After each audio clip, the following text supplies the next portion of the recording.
Welcome to MTSO. On behalf of all of us here, we welcome you to tonight's virtual lecture.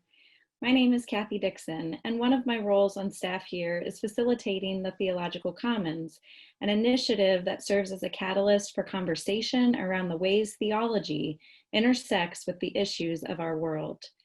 MTSO is a graduate school providing theological education and leadership in pursuit of a just, sustainable, and generative world. We offer degrees such as the Master of Arts in Social Justice, the Master of Arts in Counseling Ministries, and Master of Divinity. We're also the home of Seminary Hill Farm, which provides certified naturally grown food to our campus and to our community. I invite you to learn more about us at www.mtso.edu. Tonight's lecture through the Theological Commons is offered by the Reverend Dr. Melanie Morrison, founder and executive director of Allies for Change, a national network of anti-oppression educators. As a racial justice educator, activist, and author, she has 30 years of experience designing and facilitating transformational group process.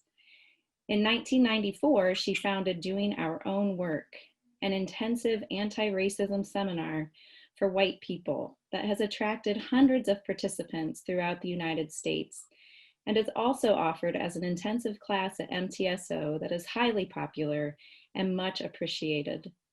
Passionate about writing, her latest book, Murder on Shades Mountain, The Legal Lynching of Willie Peterson and the Struggle for Justice in Jim Crow Birmingham, was published by Duke University Press in 2018.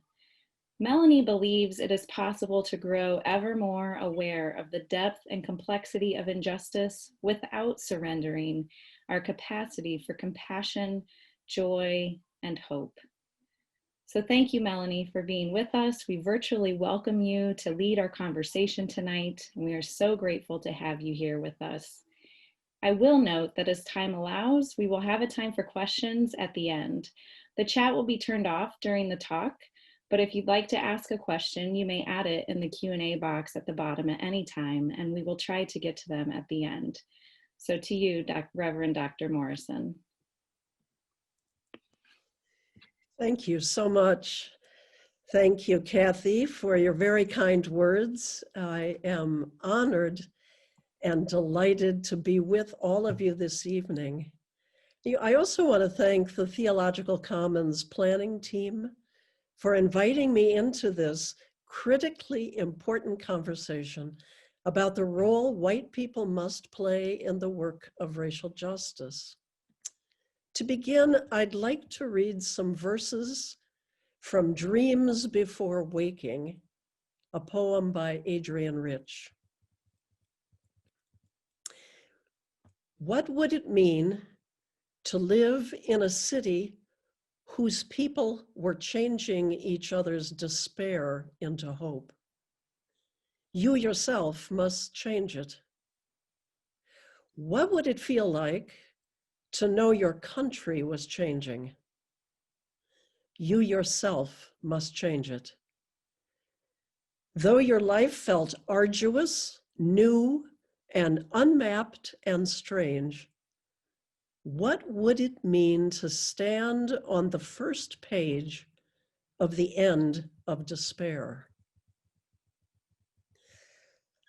I place those verses in our midst here to begin because we're living in a time of unprecedented challenges and collective grief, as infections and death from COVID-19 continue to surge across the nation. None of us has been exempt from the impact of this pandemic, but the impact has been particularly devastating for Black, Latinx, Indigenous, and other communities of color. This COVID-19 crisis has laid bare the gaping inequities and injustice that people of color have faced for far too long in employment, housing, healthcare, and education. I also share those verses from Dreams Before Waking because we have experienced uprisings in the past 5 months, with millions of Americans taking to the streets to express their grief and their rage in the wake of the horrific killings by police of George Floyd, Breonna Taylor, Ahmaud Arbery, Elijah McClain, Jacob Floyd, and Daniel Prude. Americans have taken to the streets, seeking to change despair into hope by marching, chanting, singing, holding elected officials accountable, enduring tear gas, rubber bullets, threats from white supremacist groups like the Proud Boys, and in some cases, brutal attacks by police and federal agents. They have taken to the streets, seeking to change despair into hope by calling for sweeping, substantive changes that repair and rebuild our communities, not just tinker around the edges. This is a kairos moment in our nation, rife with both pain and promise. Dr. Eddie Glaudet Jr., professor of African American Studies at Princeton, describes this kairos moment in his new book, Begin Again, James Baldwin's America and its urgent lessons for our own. He says, "We stand at a critical crossroads with the lie of the American idea in full view. Our times confront us with a choice, and a decision has to be made. We cannot stand pat where we currently are, or the political superstorms will tear us apart. We need to gather ourselves, for we are in the eye of the storm. We must find the courage to make the bold choices necessary for these times, and we cannot shrink from our rage. It is the fire that lights the kiln. We have to look back and tell a different story, without the crutch of our myths and legends, about how we arrived at this moment of moral reckoning. We must do our first works over, and this requires an imaginative leap of faith. We must muster the moral strength to reimagine America." That's the end of his quote. In this kairos moment, in this eye of the storm, it is imperative that those of us who are white do the deep work required to claim and embody an anti-racist identity, understand the privilege we carry, develop relationships of accountability to people of color, and interrupt racism where we live, work, study, and worship. Sadly, too many of us who are white stop short of that deep work, assuming that good intentions are enough. We come into multiracial gatherings and organizations expecting to be liked and trusted. But trust isn't something we are granted simply because we finally showed up. Trust has to be earned again and again. Or better said, we need to become trustworthy white people, passionately committed to confronting and dismantling racism, a system that unjustly benefits us. And we need to embody that passionate commitment by showing up again and again for the work of radical reform and repair. If we want to become anti-racist accomplices and partners in reimagining America, those of us who are white will need to develop the courage, strength, and resiliency to stay the course and engage in this moral reckoning. And So tonight I want to describe 7 of the essential components that I think are part of this lifelong work of diving deeper, of the deep work we have to do as white people. First, we need to critically examine what it means to be white.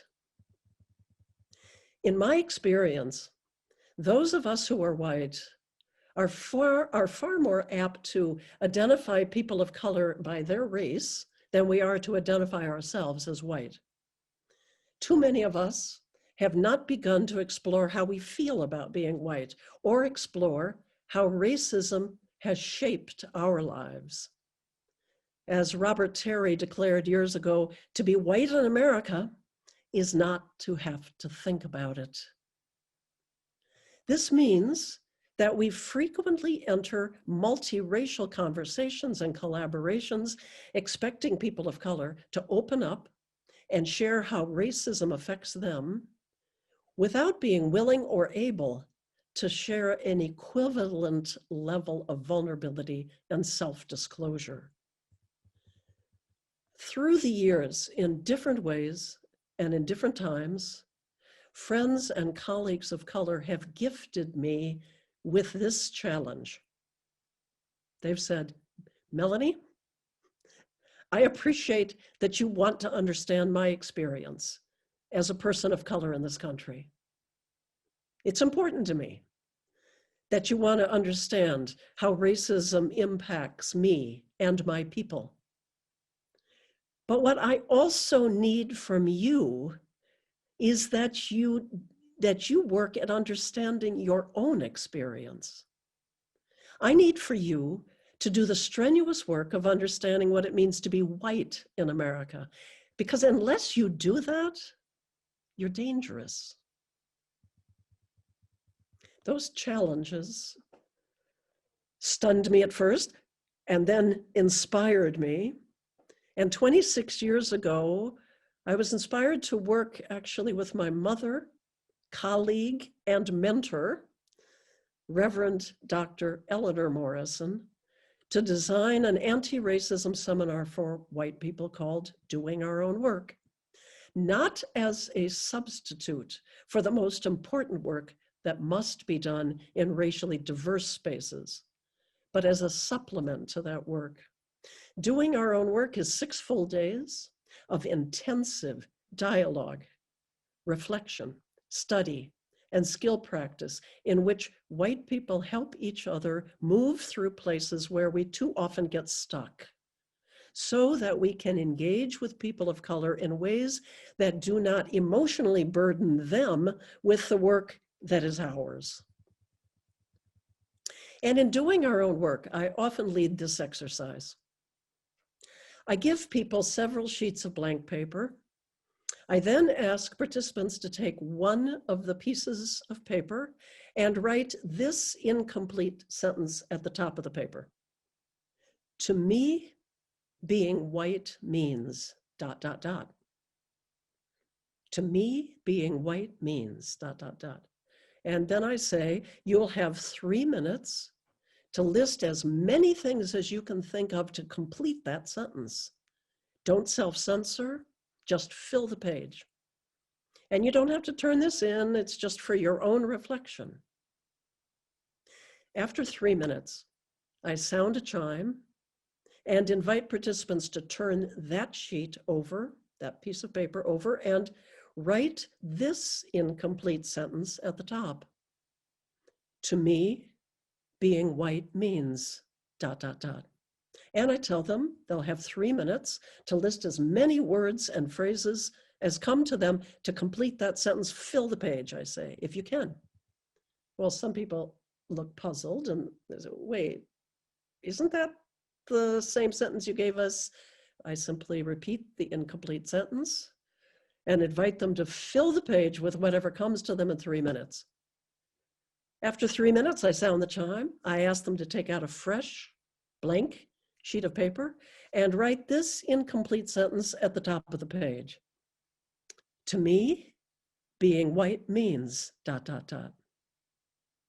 So by the 4th time, they are asked to complete the same incomplete sentence. Some people are laughing nervously.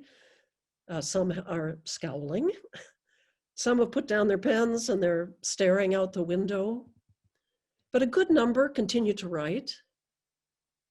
And when we process this exercise, the most common feedback is, this was really hard. Folks say things like, well, if the sentence had been, to me, being a woman means, I could have written pages, but had very little to say. Other responses include, well, at first I wrote really negative things. And then I made a list of the privileges that Peggy McIntosh writes about. The third and the fourth time, I tried to go deeper, write about things I'd never thought about or allowed myself to feel. And in the conversation that follows, we talk about why we so seldom have to think about our white racial identity when Black, Indigenous, Latinx, Asian, and multiracial people have to think about and navigate race and racism day in and day out.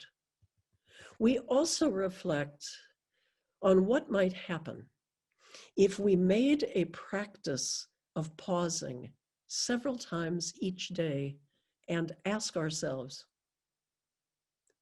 what does it mean that I'm white in this situation, in this encounter, in this committee meeting? What am I observing? What am I failing to notice? What am I saying? Why have I failed to speak up and speak out? And then we ask to contemplate, well, if we engaged in that daily reflection, how would the practice of stopping, asking those questions, how would that inform us? And how might our responses to the statement, to me, being white means, change over time? You know, through the experience of leading, doing our own work, and co-facilitating racially diverse groups with colleagues of color, I have learned that there is a very important shift that must happen in those of us who are white if we're going to move from being interested in or even concerned about racism to being passionately invested in the work of racial justice. So often those of us who are white begin grappling with the reality of systemic racism, thinking that racism is primarily a people of color issue and not fundamentally about us as well.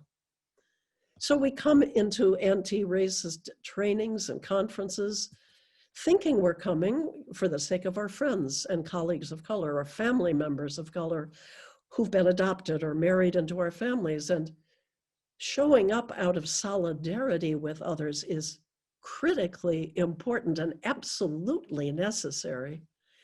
But there's an important shift that happens when white people discover that we're here because our lives, our souls, and the healing of our people also depend on the eradication of racism. Until that shift happens, we don't grasp that the history of racism is also white people's history. A history that has profoundly shaped who we are materially, physically, emotionally, psychically, and spiritually. Until that shift happens, we can't articulate what's at stake for us in working to dismantle systemic racism. Until that shift happens, we probably won't stay with the struggle for racial justice for the long haul. We'll probably engage for a while, then check out, come back later, check out.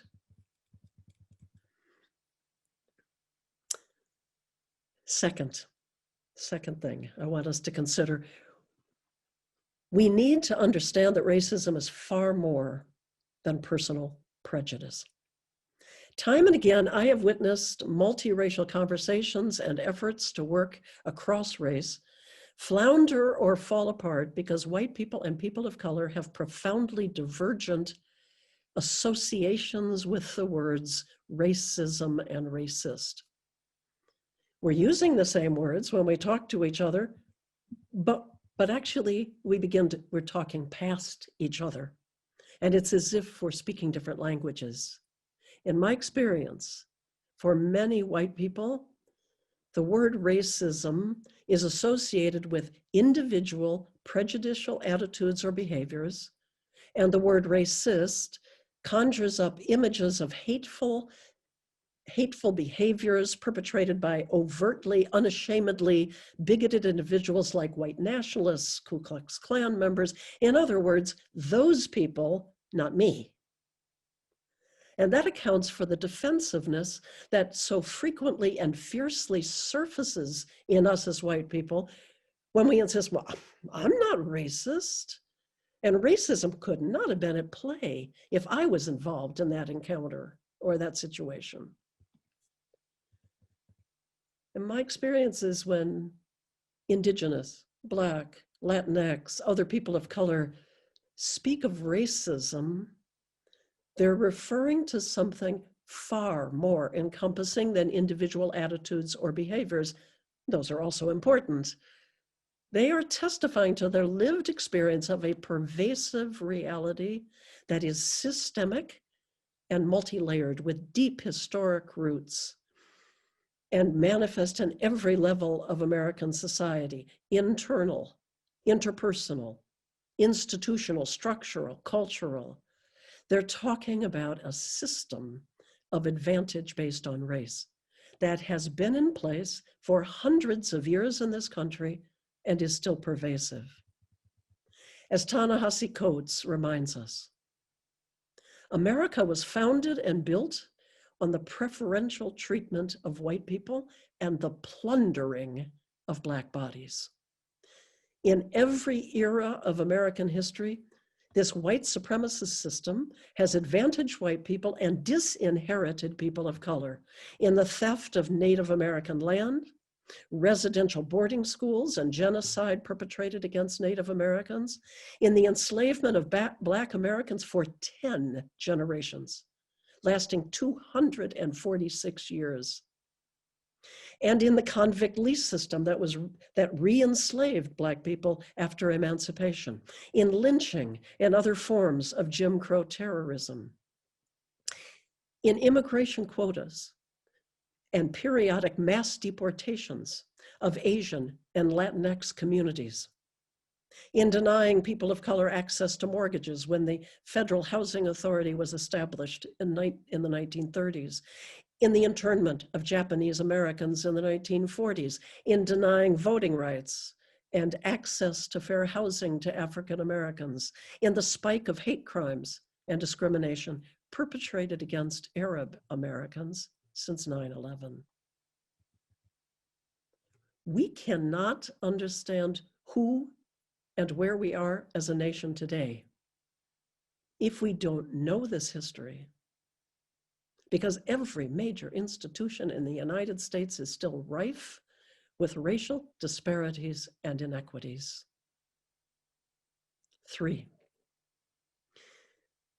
we need to untangle the lethal knot, K-N-O-T, the lethal knot of white fear.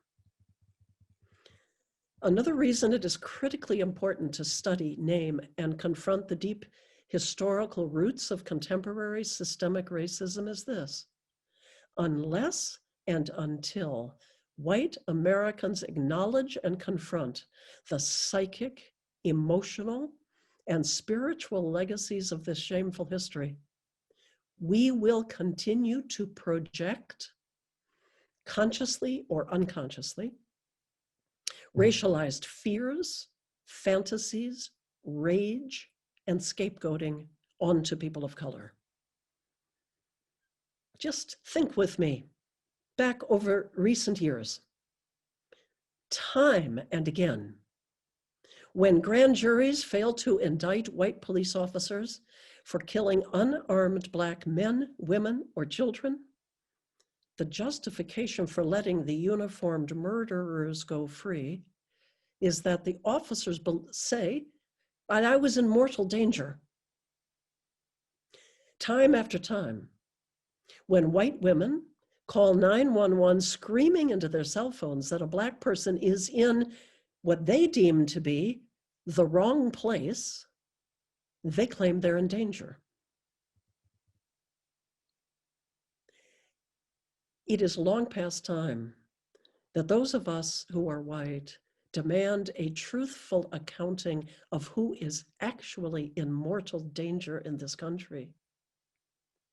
It is long past time that those of us who are white bring our collective hearts, minds, and souls to the task of excavating, naming, and untying this lethal knot of fear that resides in white imaginations. This knot, I believe, has many threads, each one an unacknowledged legacy of white supremacy, enslaving, and lynching. In this lethal knot, there are threads of fear of Black and brown bodies. There are threads that seek to protect white-only space and curtail the free movement of people of color. There are threads of rage at so-called insubordination. There are threads of white people feeling small and afraid, even when we're armed with assault weapons. For example, Michael Brown was an 18-year-old. He was an 18-year-old Black man who was fatally shot in August of 2014 by Darren Wilson, a white police officer in Ferguson, Missouri. Michael Brown was unarmed, and he was no taller than Darren Wilson.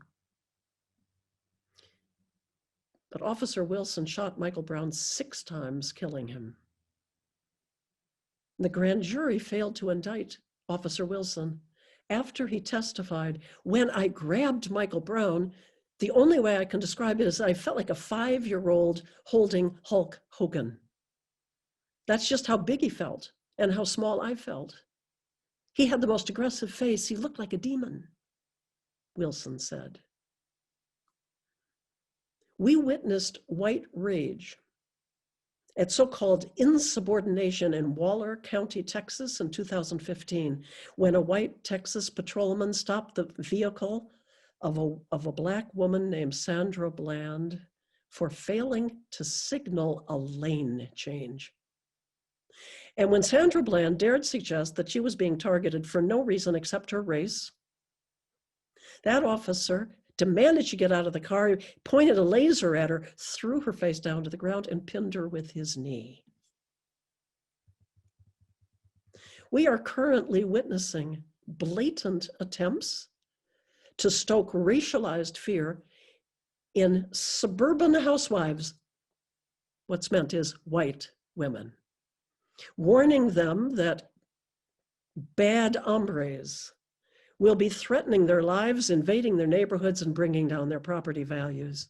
Each of these cases, and there are so many more, is a mirror we must face as white people if we're going to do the deep work required of us.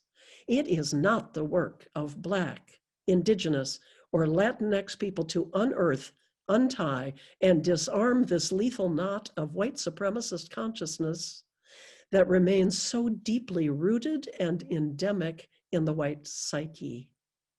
That's our work as white people. It's our work to examine why so-called dog whistles continue to be such an effective political tool in these United States when the purpose is to stoke racialized fear and rage.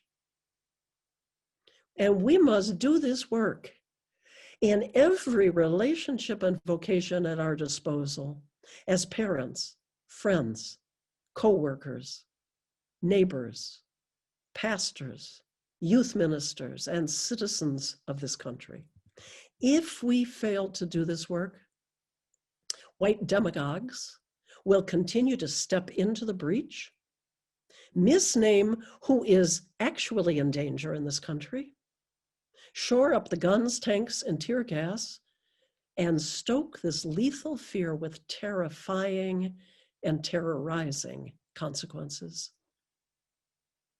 4, we must take action to interrupt and dismantle systemic racism. In my work with white people, I often hear people say, I am deeply concerned about racism and I want to be engaged in making a more equitable world, but I don't know where to start. I don't know what to do. And it is understandable that we can often feel overwhelmed by the enormity of systemic racism and feel very, very small in relation to it. But we don't have to do this work by ourselves. Better that we not do it by ourselves as white people. And each one of us has multiple spheres of influence in our lives: family, neighborhood, the place where we study or work or volunteer, friendship circles, a worshiping community, organizational affiliations. There are contexts where we can use our agency, voice, and resources to work collaboratively with others to bring about change. For example, just one example, those of us who are parents, we have multiple intersecting spheres of influence related to our children. First of all, in our own homes. How are we as white parents initiating conversations on a daily basis with our children about what does it mean to be white if our children are white? How are we as white parents, how are we talking with them about racism-related events in our community and in the nation? How are we modeling for our children a different way of being white in the world? And we have spheres of influence in the schools that our children attend. We can exercise significant agency and influence in those spheres of influence, asking critical questions about what our children are being exposed to. Do they have history lessons that include in-depth examination of how race, racism, and racial justice were at play in different historical eras? Are they being assigned literature written by authors of color? Are their teachers receiving in-depth and ongoing professional development related to cultural proficiency and racial justice? When students are the target of racial bullying or hate speech, are there mechanisms for constructive intervention, education, and resolution? What's the data in our school district with regard to discipline and suspensions? How does that data reflect racial disparities? And if we don't know the answer to these questions, that's a place to start. We need to find out. And one of the most important sources for learning about these questions as parents is to seek out parents of color. We need to seek out African American, Latinx, Asian, Native American parents in our school district, not with a survey that we've created, but by personal connection. Not coming with assumptions or an already established game plan, but coming with a genuine desire to listen, to learn what their children have been experiencing, to hear stories of how they as parents have been working for change, and to learn about their vision of what programs, interventions, training are needed. And then maybe we might work together to bring about needed changes. But that kind of relationship building, that's not going to happen in one conversation or two or three. And it's much harder during COVID to initiate those conversations, but not impossible. trust needs to be built, and clear lines of accountability, which brings me to my next point. 5, we need to develop truth-telling relationships of accountability and support. As white people seeking to interrupt racism, we must be accountable to people of color. Otherwise, we may do more harm than good. If we charge ahead, eager to impose our solutions and interventions, we're likely to replicate old oppressive patterns of white missionary zeal. Accountability to people of color doesn't come naturally to white people. As people granted unearned privileges, we so often exhibit a sense of entitlement to make decisions for everyone without consulting those most impacted and knowledgeable. Let me share a personal story that illustrates this. In 1993, Reverend Lynette Stallworth, an African-American United Methodist clergy colleague, invited me to co-facilitate a seminar she was organizing for African-American and white women called Difficult Conversations. I was deeply honored to be invited, and I had no idea how much I needed to learn. For example, I was used to leading seminars on other topics for my work, and I had a particular format and style for designing programs and facilitating groups. I had also written tons of flyers and brochures for seminars over the years. I therefore presumed I could save us some time and whip off a draft of a flyer for Difficult Conversations. Fortunately, it was a draft. I didn't send it out. I sent my draft to Lynette and was surprised and embarrassed when she returned it to me with words crossed out, question marks in the margins, phrases substituted, and a note attached that said, "Melanie, this flyer may speak to white women, but if you want Black women to attend, it has to be completely rewritten." Well, together, we rewrote the flyer. It was hard, time-consuming work to negotiate the wording. And I'll confess, I thought to myself, what have I gotten myself into? This is only the flyer. Well, after that interaction and a few more with me, Lynette said, it was generous of her, "Melanie, I think we need to slow down. I think it would be morally indefensible for us to invite Black women and white women to come together, dive deep, and go places in the seminar where you and I haven't gone with each other." So we decided to postpone the seminar for an entire year. And we met regularly over the course of that year for study, self-reflection, dialogue, and difficult conversations before we launched the seminar. It was a life-giving, life-changing year for me, when I learned how critically important it is to cultivate truth-telling relationships of accountability and support.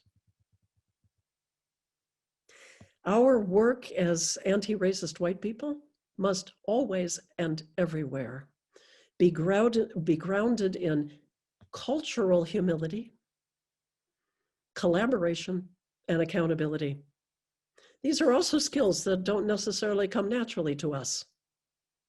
This means actively seeking out and listening to feedback from people of color. It means moving out of white spaces into places where we are not in leadership and not in control. It means becoming involved in organizations and movements led by people of color, respecting the priorities they identify as strategies for change, and sustaining our engagement over time. It means learning about the ways that Black, Indigenous, Latinx, and other people of color have resisted racism long before we arrived on the scene. By showing up consistently, acting collaboratively, and practicing accountability, we have the possibility of developing authentic relationships of mutuality with people of color. To run the race that is set before us in this time of moral reckoning, I believe we must cultivate truth-telling relationships with people of color and other white people who are passionate about racial justice and who are translating that passion into action. When I say truth-telling, I mean relationships where there is a shared commitment to hearing each other all the way through, no matter how uncomfortable the speaking and the hearing may make us, and a shared commitment to holding each other's pain, anger, and joy. When I speak of support and accountability, I mean a shared commitment to helping each other grasp things that we cannot by ourselves understand. James Baldwin said it this way: if I love you, I have to make you conscious of the things you don't see. In those relationships, we can practice humility, practice openness, practice resiliency of spirit, learning that when we're challenged on our racism, we can find the grace to say, I understand now why that remark or that behavior or that program was racist. I think I understand now, and I want to do it differently. These relationships of accountability and support aren't something to be dabbled in. They aren't for the faint of heart. We must be strong and vulnerable enough to bring our whole selves to these relationships. And in so doing, yes, we always risk having our feelings hurt and our lives disrupted. But the potential for harm is so far greater if we fail to take that risk. Besides, how else are we going to develop the emotional, physical, and spiritual strength needed to become what Reverend Ruby Sales has called long distance runners for racial justice? If you've been a jogger or a runner and have entertained the thought of running in a marathon or half marathon, you know you can't just wake up one morning with that thought, roll out of bed, put on your running shoes, and head to the marathon. It takes months, sometimes years, of practice and gaining strength. I've never run a marathon or had the ambition to do so, but I walk vigorously for an hour each morning and again in the evenings when I can. And over the years, it's been really good to have a walking partner who holds me to this discipline even when I'm not feeling up to it. And it's like that with my truth-telling friends who are passionate about racial justice and knowledgeable about strategies for change. I do not know who I would be without them. They are the people I call when something occurs and I feel in my gut this may be racist, but I failed to speak up. So I check in with those folks and I ask, am I overreacting? And when they say no, I seek their help in finding the words and the courage to return to that context and make my voice heard.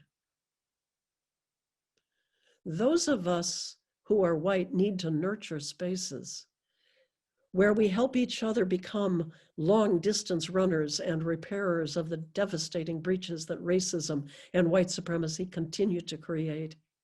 We need to nurture spaces where people can gather to lament, rage, confess, grieve, pray, sing, and rejoice. Grieve the daily defeats and celebrate even the smallest breakthroughs.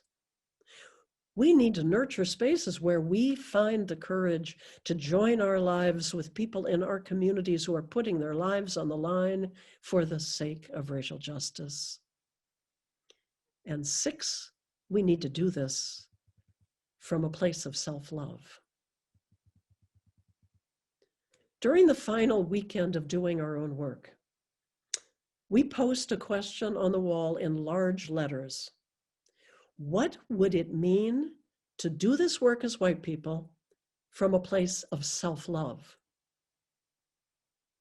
We purposely wait until the last weekend to wrestle with that question, after we have intensively studied the historical roots of systemic racism and white supremacy and the continuing reality of both, until we have explored the uses of anger in the work of racial justice, until we have engaged, or after we've engaged in skill practice at interrupting racism, discussed how racism and white supremacy are intergenerational wounds so deep in the heart of this nation that we carry their legacies in the cells of our white bodies, and that there are many challenges to claiming white embodiment. But on the last morning of the Doing Our Own Work seminar, we discuss guilt, shame, and self-love. And we begin by reading an excerpt from James Baldwin's The Fire Next Time. I want to remind us that James Baldwin was an African-American novelist, poet, playwright, essayist, and activist who wrote in the 1950s, 60s, 70s, and 80s. The Fire Next Time was published in 1964. In what I'm going to read you, I have not inclusified the language. I've kept it as he wrote it. So when he speaks of the white man, just know he's addressing all people who are white, regardless of gender identity. He writes, "A vast amount of energy that goes into what's called the Negro problem is produced by the white man's profound desire not to be judged by those who are not white, not to be seen as he is. And at the same time, a vast amount of white anguish is rooted in the white man's equally profound need to be seen as he is, to be released from the tyranny of his mirror. All of us know, whether or not we're able to admit it, that mirrors can only lie, that death by drowning is all that awaits one there. It is for this reason that love is so desperately sought and so cunningly avoided. Love takes off the masks," says Baldwin. "Love takes off the masks that we fear we cannot live without and know we cannot live within." He says, I use the word love here, not merely in the personal sense, but as a state of being, a state of grace, not in the infantile American sense of being made happy, but in the tough and universal sense of quest and daring and growth. It's the end of his quote.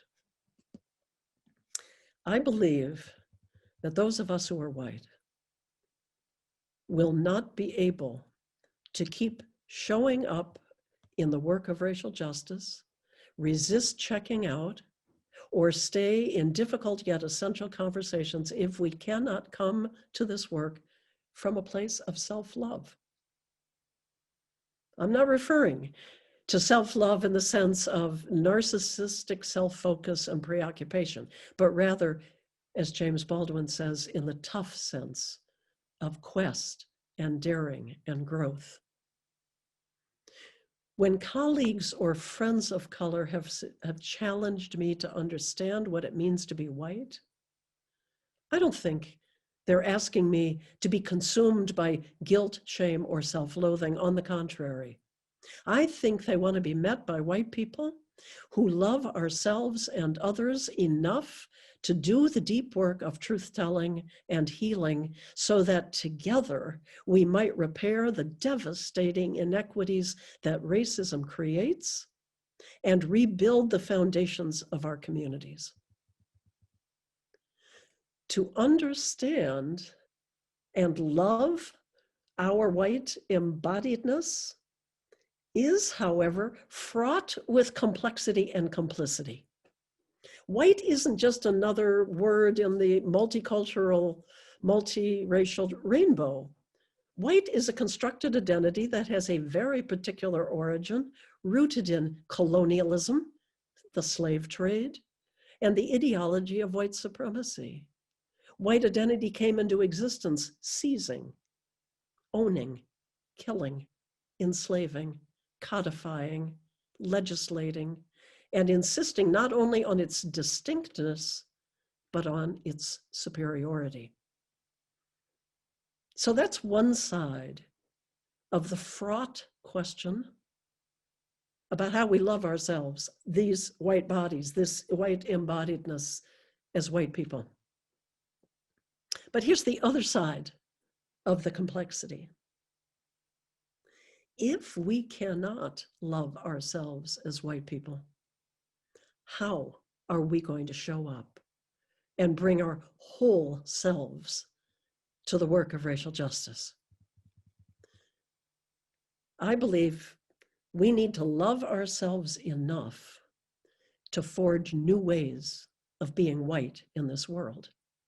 By showing up with cultural humility and consistently embodying an anti-racist commitment, we need to love ourselves enough to understand that our lives, our souls, and the healing of our people also depend on the eradication of racism. Unfortunately, too many of us who are white get stuck in self-deprecation, guilt, or shame because we're not willing to risk the long road of reclamation, the road of reclaiming pieces of ourselves that have been numbed, cut off, and lost through the intergenerational legacies of racism and white supremacy. For example, we need to recover, unearth, feel, and give voice to our grief as white people, our distress, and our own rage at racism. The hunger and thirst for racial justice must be our own. Otherwise, we will be driven by a desperate need to seek validation or love from people of color, which burdens people of color and imprisons us in codependent activism. To quote James Baldwin once again, to accept one's past, one's history, is not the same as drowning in it. It is learning how to use it. An invented past can never be used. It cracks and crumbles under the pressures of life like clay in a season of drought. I want to read that again. James Baldwin. To accept one's past, one's history, is not the same as drowning in it. It is learning how to use it. An invented past can never be used. It cracks and crumbles under the pressures of life like clay in a season of drought. And finally, 7, we need to stay on this journey. I believe it's possible to claim and embody an anti-racist white identity, not perfectly. We will always be making mistakes. We'll always be learning. We'll always be growing. But I think it's possible to strive for that embodiment if we are willing to move out of our comfort zones, risk having our assumptions challenged, our lives disrupted, and our way of viewing the world transformed. Most important is the commitment to stay on the journey, because unlearning and interrupting the habits, practices, and policies that keep racism and white privilege intact, that's lifelong work, never done once and for all. So wherever you are on this journey as a white person, Whether you've been engaged in anti-racism activism for years, or you feel like you're just waking up and wanting to dive deeper, I believe it's never too late to learn, to grow, to change, and to bring our hearts, minds, bodies, and resources to this work of interrupting and dismantling systemic racism and white supremacy. This is sacred work. It's sacred. Authenticity, accountability, speaking the truth in love.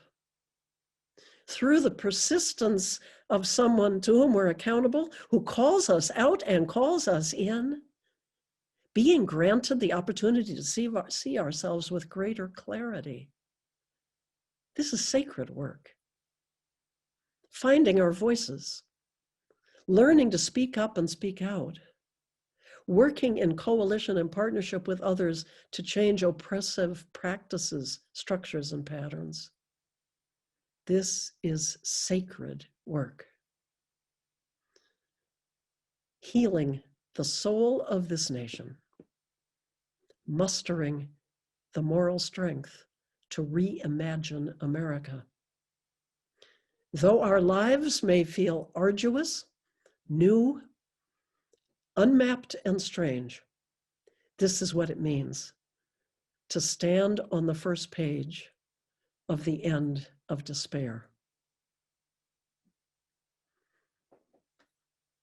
Thank you. Thank you.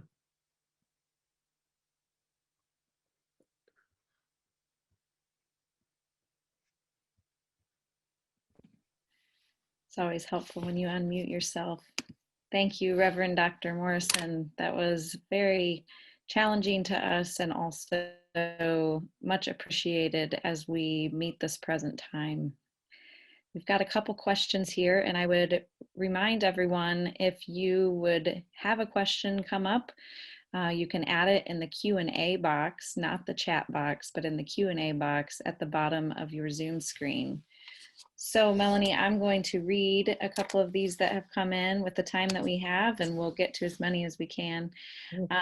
This one's a little bit longer, so bear with me here. I've been told that when engaging on the topic of oppression with a member of a non-dominant group, in addition to first forming a relationship and learning on my own, I should ask the person with whom I am engaging for consent to discuss the subject under the agreement that the other person has the right to refuse if they are not up to taking on the emotional work of discussing their experience.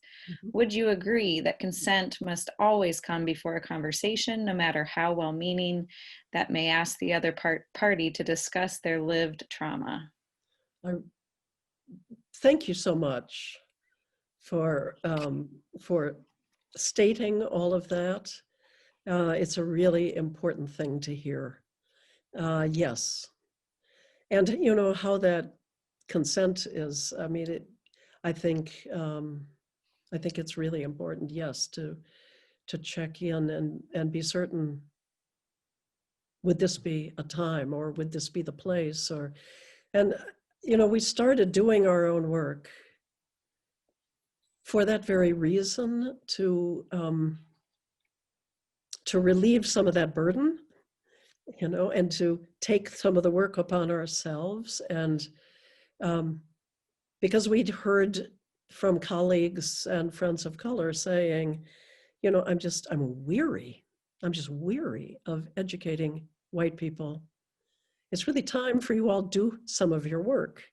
Now, there's a lot of work that we can do, helping us move through places, learning, growing together.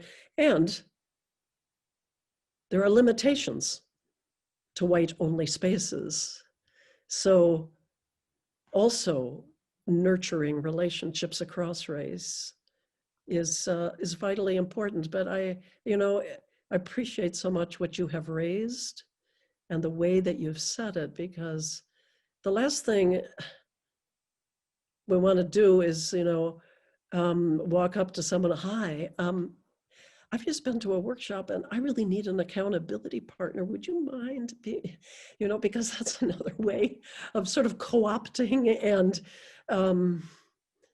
it's disrespectful. I think actually, in my experience, I don't have templates for this about how to do this. I think we spend a lot of time in doing our own work, talking about how do we move out of social segregation without burdening other people, out of our insular white worlds. And I think some of that comes from showing up, from going not to get and receive, but be present. And perhaps if our resources and support and efforts are appreciated, to offer those in sincerity. But again, not because, oh, this is a trade-off, like I'll give you this if you give. So this is hard stuff. I'm not gonna say it's easy, but once again, I want to thank you, the person who raised that. And thank you for that question. Here's another one. What is your response when someone says, I am not going to apologize for being white? Mm-hmm. Mm-hmm. It's interesting. I mean, I kind of wonder who, I may not voice this initially, like who's asking you to apologize? I think that I would want to ask, where are you hearing that apology coming from? Can we talk about what is, I would think I'd want to find a way to get at what's below the question. Mm-hmm.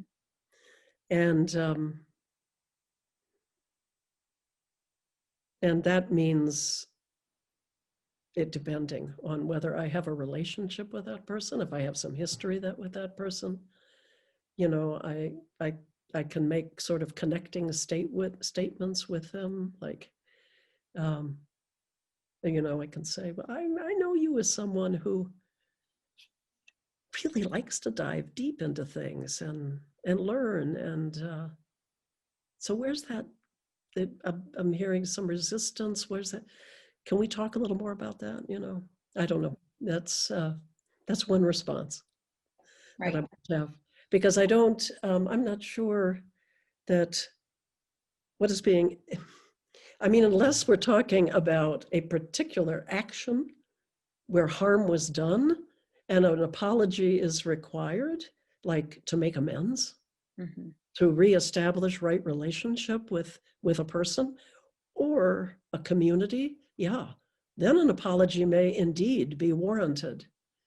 But the sense that we have to apologize for being white, I think there are other things that lie beneath that. And I try to explore those with that person.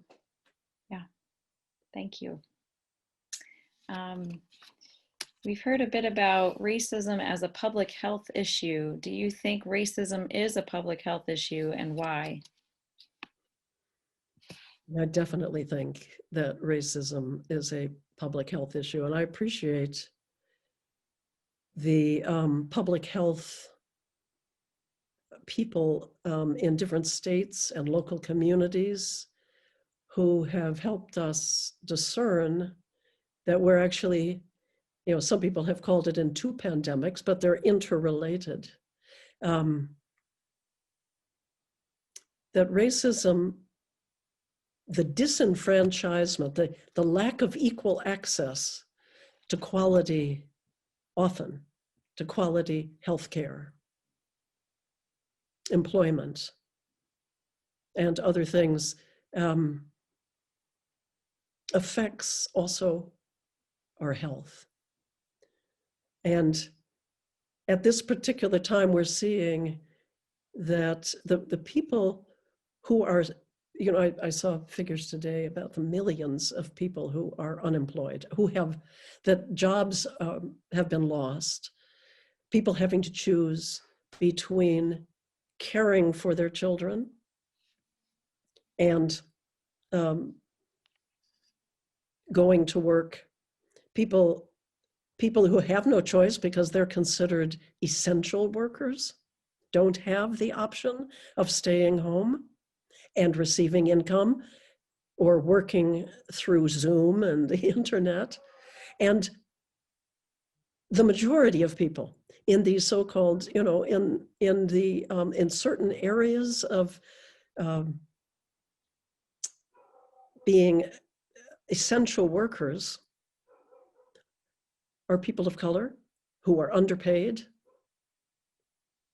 to begin with, and now are facing this excruciating choice of putting themselves and their families at risk of COVID or losing their jobs.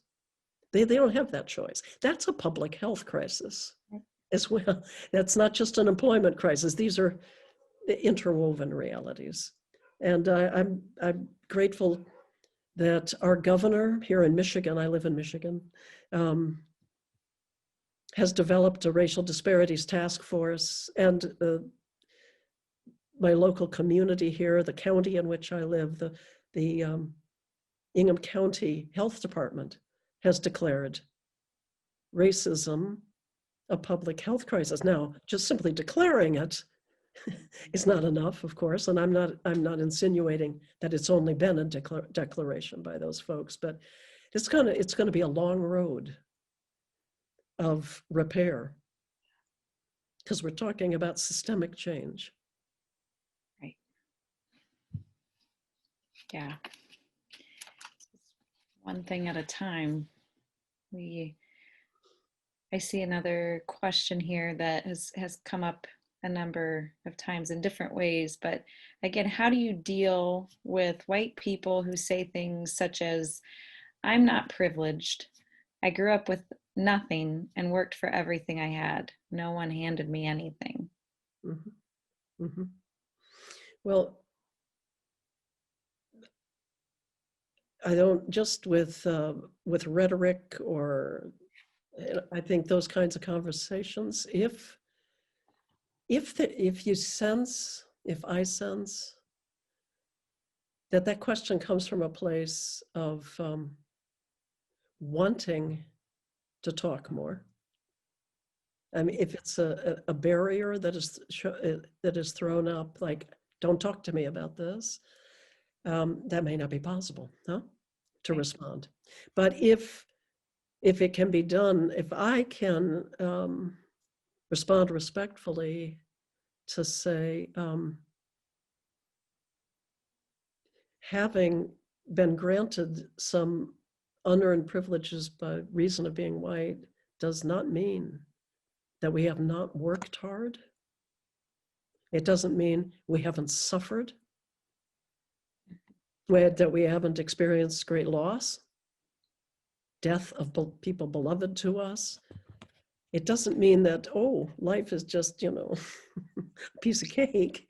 But it does mean that we have had a leg up, and that there's not been a level playing field. Mm-hmm. And that's not an easy conversation to have. It's a conversation that, in my experience, and especially because I'm someone who comes out of a middle class background. I mean, I have not suffered poverty as a white person. Right. You know, so I'm not going to come with sort of an arrogance about, I may want to learn from that person what their experience has been. Sure. But also to say that does not negate the fact that we also carry privilege into every situation we go. So I don't know if that's been a helpful response, but yeah. Thank you for these questions and comments that are coming in. Yes, truly great questions. Trying to get to all of them. What is the youngest age you'd bring people into the doing your own work Yeah, that's a curriculum? very good question. And I want to say that the doing our own work curriculum now is being administered by a really wonderful organization called Justice Leaders Collaborative. And they are doing our own work was an experience that, I mean, we had to face the fact that here in COVID, to do 6 full days of what we did really is not possible virtually. So the literal doing our own work seminar through Justice Leaders Collaborative will be resumed in that day, whenever that will be, when we can meet in person again. Mm-hmm. But Justice Leaders Collaborative is offering virtual workshops on white people confronting racism. And I can't answer for certain what the age, I know that in doing our own work, we have had juniors and seniors in high school take part. One of the wonderful things about doing our own work is the age diversity of the people taking part. We have limited the seminars to 22 participants and 2 facilitators. And there are often people in their 20s, 30s, 40s, 50s, 60s, and sometimes younger, but not, I don't think we've ever gone younger than like a junior in high school. Mm-hmm. That doesn't mean there isn't really good work happening elsewhere. And in other organizations. I want to lift up the work of Jennifer Harvey, mm-hmm. Dr. Jennifer Harvey, who wrote Raising White Kids. And it's a really important resource. And she has also made that into an online curriculum. So if you're looking for outstanding resources in terms of educating white children, white youth, Jennifer Harvey is someone you need to seek out, and you can type her name into Google and you'll find her website. Yeah, thank you for that. That leads me to the next question here. Are there any important resources or critical texts that you would suggest for someone starting their journey in this work? There's so many good things. We're really privileged to live in a time when there's just an abundance of really good literature, also experiences in multiracial settings, workshops, conversations, or if you're looking for something like doing our own work, there are more and more opportunities like that. So I didn't bring my resource list with me here to name, but there are, I could name some organizations. I've already named Justice Leaders Collaborative, and Truth and Titus Collective is offering some wonderful. They have an anti-racism primer for people who are, just waking up and really wanting to dive deeper. And that's a virtual workshop.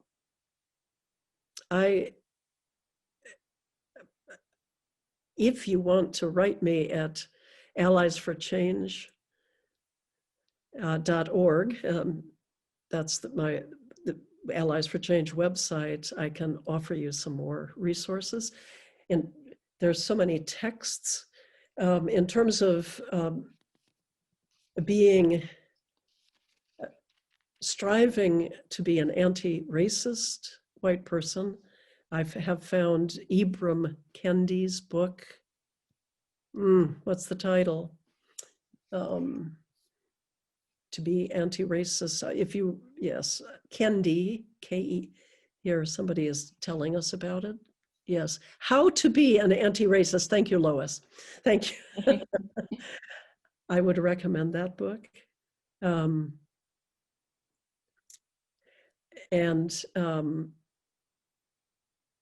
again, I can, if you want to contact me, I can recommend other things. And maybe we could talk a little more about the kind of thing you're looking for. Great. Yes, we've put in the chat both the alliesforchange.org, Melanie's website, and the Justice Leaders Collaborative that you mentioned as well. Great. And if anybody is interested in taking the class in June, given that we could offer it in person or in some sort of format, you can email academicaffairs@mtso.edu, and that will be in the chat here soon as well. One of the questions that came up was, will this be available to share with others later? And the answer to that is also yes. It will be available in our archived resources for the Theological Commons on the MTSO website. So I think I have one last question here I will get to. In the years that you have led doing our own work, what have you learned about teaching it, and how has it needed to evolve over time? Yeah.